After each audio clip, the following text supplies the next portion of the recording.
Voilà, ça y est, finalement, j'ai quand même un peu trouvé du temps. Et puis je trouve que c'est important de faire le silence on dit un peu sur Harry Potter, là. En tout cas, moi, ça me fait toujours plaisir. Et je voulais faire un peu de lecture encore avec vous. Et c'est un bon moyen de finir notre journée. Et puis voilà, je verrai comment je finirai mardi, mais on verra. Alors, qu'est-ce que je voulais dire? Oui, notre chapitre, c'est le chapitre 6. Et il est assez long, vous allez le voir. Du coup, je pense qu'on va le couper en deux. La moitié, on fera aujourd'hui. On s'arrêtera juste au moment où Harry est dans le train et il commande beaucoup de bonbons avec son ami Ron. Voilà, on s'arrêtera là. Et ensuite, on continuera demain jusqu'à ce qu'il soit choisi, etc., etc. Enfin, jusqu'à ce qu'il soit arrivé dans le château et qu'on voie le château, etc., etc. Voilà. Du coup, je vous conseille quand même de lire la version longue, au moins un peu aujourd'hui avec nous. Et puis, voilà. Parce que sinon, ça vous fait que quelques lignes dans la version courte CM1, CE2, CM1. Voilà. Voilà. Et donc, on est parti. Je vous lis le début et on s'arrêtera. Et je vous lirai aussi le moment où, justement, où Hagrid commande beaucoup de bonbons avec son ami Ron dans le train. Et voilà. Alors, le mois dernier... Le dernier mois que Harry passa chez les Dursley n'eut rien de très amusant. Du coup, rendez-vous à la voie 9 3/4. Dudley avait à présent si peur de lui qu'il ne voulait jamais se trouver dans la même pièce. Quant à l'oncle Vernon et à la tante Pétunia, ils avaient tout simplement décidé de ne plus lui parler, de ne plus lui adresser la parole. Il ne l'enfermait plus dans son placard, ne le forçait plus à faire quoi que ce soit, ne le grondait même plus, ne les réprimandait même plus. D'une certaine manière, c'était mieux qu'avant, mais un peu déprimant malgré tout.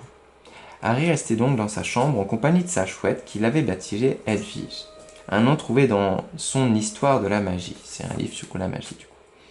Il passait ses journées à lire ses manuels scolaires, tandis qu'Edwige allait se promener, sortant et rentrant par la fenêtre ouverte. Fort heureusement, la tante Pétunia ne venait plus faire le ménage car Edwige ne cessait de ramener des cadavres de souris. En fait, elle ramenait des souris mortes.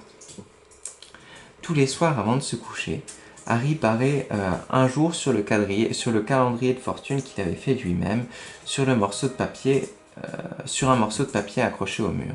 Il attendait le 1er septembre, c'est-à-dire le jour où il va aller à l'école. La veille du jour où il devait partir à Poudlard, c'est-à-dire le jour avant, Harry descendit voir l'oncle Vernon pour lui demander s'il voulait bien le conduire à la gare le lendemain.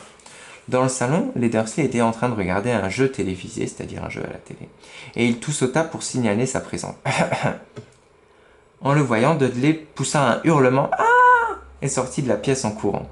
Oncle Vernon L'oncle Vernon grogna pour indiquer qu'il avait entendu. Il faudrait que je sois à la gare de King's Cross demain pour aller à Poudlard. L'oncle Vernon grogna à nouveau. Est-ce que tu voudrais bien m'y conduire? Harry pensa que c'était sa façon de dire oui. Merci. Il s'apprêtait à remonter l'escalier lorsque l'oncle Vernon se remit à parler. Drôle de façon d'aller dans une école de sorciers, le train. Les tapis volants sont en panne? Harry ne répondit pas. D'ailleurs, où se trouve-t-elle, cette école?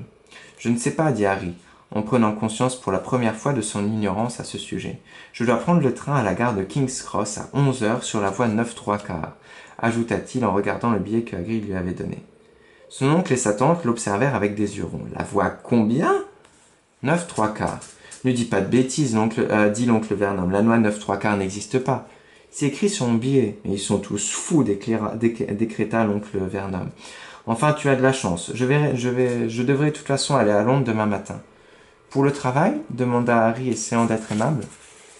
Non, j'emmène Dudley à l'hôpital il faut lui faire enlever cette queue de cochon avant qu'il entre au collège.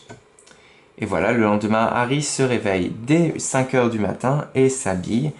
Et je vous laisse lire jusqu'à ce qu'il soit dans le train et qu'il commande des bonbons, page 104 chez moi. Bonne lecture.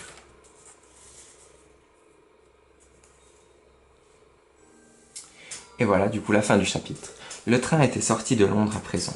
Pendant un long moment, ils restèrent silencieux, contemplant les vaches et les moussons qui paissaient, c'est-à-dire qui broutaient, etc., dans les prés, le long de la voie. Vers 12h30, ils entendirent un chariot tintinabulé, du coup faire du bruit, voilà, faire un tintamarre, dans le couloir du wagon. et une jeune femme souriante fit glisser la porte du compartiment. « Vous désirez quelque chose, les enfants ?» demanda-t-elle en montrant ses marchandises disposées sur le chariot. Harry, qui n'avait pas pris le petit déjeuner, se leva d'un bond. Ron, les oreilles à nouveau écarlates, c'est-à-dire rouges, marmonna qu'il avait ramené des sandwichs.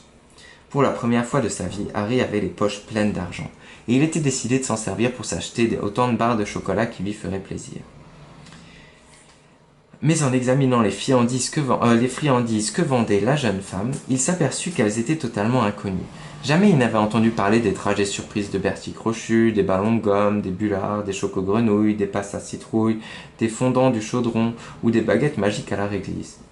Comme il ne voulait rien manquer, il acheta un peu de tout et donna à la jeune femme les 11 morniers et 7 noises qu'elle lui demanda. Voilà, on a fini du coup notre chapitre. Harry Potter est content, il a plein de sucreries, on va voir ce qu'il va faire après.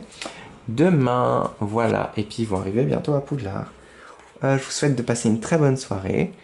Et comme d'habitude en devoir, je pense que j'ai pas écrit les devoirs, mais bon, c'est tout comme d'habitude, lire les mots de la semaine.